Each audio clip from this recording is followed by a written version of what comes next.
Hello guys, Assalamualaikum. Welcome back to my channel Indian Sweets and Shorts Kitchen. Guys, আশা করি আপনারা যে যেখানে আছেন খুব ভালো আছেন। আপনাদের সাথে আমিও খুব ভালো আছি। তো গাইস, আজকে আমি একটা নতুন রেসিপি করব, আপনারা দেখতে থাকুন। রেসিপিটা হলো চাইনিজ রুটি, পুর ভরা ভাপা রুটি। তো চলুন গাইস শুরু করি রেসিপিটা। বিসমিল্লাহির রহমানির রহিম। এখানে এক বাটি ময়দা নিয়ে নিলাম, পরিমাণ মতো একটু লবণ, 1 চামচ ইস্ট। এই রুটিটা তৈরি করতে ইস্ট ব্যবহার করতে লাগবে, নইলে রুটিটা হবে না। তো গাইস, এখানে একটু একটু করে পরিমাণ মতো জল দিয়ে একটা ডো তৈরি করে নিব। জলটা আমি একবারে দিয়ে দেব না। তো ডোটা আদা মাখা হয়েছে, এখানে দিয়ে দিলাম 3-4 চামচ সাদা তেল। সাদা তেলটা দিয়ে ডোটা ভালো করে তৈরি করে নিব। তো গাইস, হয়ে গেছে ডো তৈরি করা। এখন উপরে উপরে একটু সাদা তেল দিয়ে ডোটা 1 ঘন্টার জন্য ঢাকা দিয়ে রাখবো।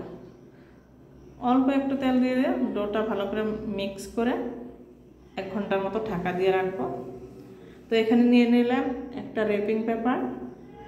র্যাপিং পেপারটা দিয়ে বাটির মুখটা সুন্দর করে বন্ধ করে দিলাম। তো 1 ঘন্টা রেস্টে রেখে দেবো। এখন হয়ে গেছে 1 ঘন্টা। এখন এই র্যাপিং পেপারটা খুলে নিলাম। দেখেন গাইস, ডোটা কি সুন্দর ফুলে একদম ফুটবলের মতো হয়ে গেছে, হাওয়া ভর্তি হয়ে গেছে। তো এটা আমি হাত দিয়ে ভালো করে হাওয়াটা বের করে নিলাম। এখন এই ডোটা দিয়ে আমি একটা সুন্দর করে বড় সাইজের একটা রুটি তৈরি করে নেব। এটা আমি বেলনা দিয়ে বেলবো না, হাত দিয়ে তৈরি করে নিলাম। তো এখানে দিয়ে দিলাম এই যে আলু ডিম দিয়ে বানানি পুরটা ঠিক মাছ বরাবর দিয়ে এরকম রুটির চারো সাইডটা দিয়ে টেনে টেনে এরকম বন্ধ করে দেব। তো গ্যাস হয়ে গেছে আমার রুটিটা তো করা, ডিজাইন করা। কি সুন্দর সফট একটা রুটি হয়ে গেল। এখন এটা আমি একটা শন দিয়ে ডিজাইন করব এরকম করে। এই শনটা আমি অন্য কোনো কাজে ব্যবহার করি না, কুক করতে ব্যবহার করি, পিঠা ডিজাইন করার জন্য। তো দেখেন গাইস, কি সুন্দর একটা ডিজাইন হয়ে গেছে। খুব সহজে একটা ডিজাইন তো করে দিলাম।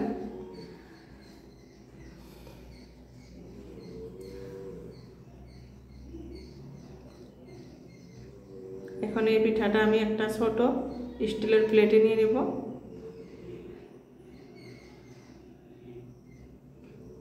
এটা আমি আধা ঘন্টার মতো সিদ্ধ করে নিব। গ্যাসে একটা কড়াই বসাই দিয়েছিলাম, একটা স্ট্যান্ড দিয়ে দিলাম। এখন এখানে দিয়ে দিলাম পিঠার প্লেটটা। এটা আমি আধা ঘন্টা সিদ্ধ করে নিলাম। তো গ্যাস হয়ে গেছে আমার সিদ্ধ করা। এই দেখেন কি সুন্দর সফট একটা রুটি তৈরি হয়ে গেছে, চাইনিজ রুটি। রুটিটা খুব সফট হয়ে গেছে দেখেন। এই যে এটা দেখতেও যত সুন্দর, খেতেও খুব টেস্টি। তো গাইস, রুটিটা আমি কেটে আপনাদেরকে দেখাবো কত সফট হয়েছে। এই দেখেন, চাকুটা লাগানোর সাথে কেটে গেছে। এই দেখেন রুটির ভিতরটা একদম পুর ভরা।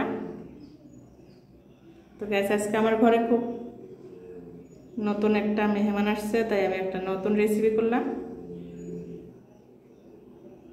সবাই মিলে চা দিয়ে রুটিটা খাবো, চাইনিজ রুটি।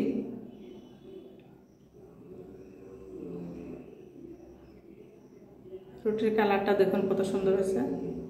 তো গাইস, প্রত্যেক দিনের মতো আজটাও বলি, আমার এই চাইনিজ রুটি বানানোর প্রসেসটা যদি আপনাদের একটু ভালো লেগে থাকে, আপনারা আমার চ্যানেলটাকে সাবস্ক্রাইব করবেন, লাইক কমেন্ট শেয়ার করবেন। আপনারা সুস্থ থাকবেন, আমার সাথে থাকবেন। রুটিটা আমি আরও একটা পিস করে দেখাবো। এই দেখেন কি সুন্দর হয়েছে। আসসালামু আলাইকুম গাইস, আজকের জন্য বিদায় নিচ্ছি। দেখা হবে আগামী ভিডিওতে। আপনারা সুস্থ থাকুন।